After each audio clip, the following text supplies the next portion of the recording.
Hey, welcome back. So this section is all about Python modules, which on the surface might not seem that exciting. They're just a way of writing code in one file and including it into a second file. Doesn't seem that amazing, but trust me, this section, we're going to do some really fun things because there's actually a whole ecosystem of pre-written modules that other developers have made, and we can include them into our own Python programs to do things like work with colors and print colors in the terminal, print ASCII art. Those are kind of silly, trivial things, but also to make HTTP requests or to connect to a database or to make a web app or a game, all these different things. And in this section, we'll be diving into a couple of those. But let's start with our objectives as always. So we want to be able to define what a module is. We want to be able to import code from built-in modules, which we've already done, but I've kind of skipped over it. Now we're going to go into detail into how it works.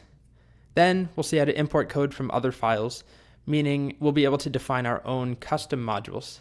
And then the most exciting part, in my opinion, we'll import code from external modules using something called pip. And this is how we'll be able to get packages and modules that someone else has written across the globe that we can use inside of our own Python programs.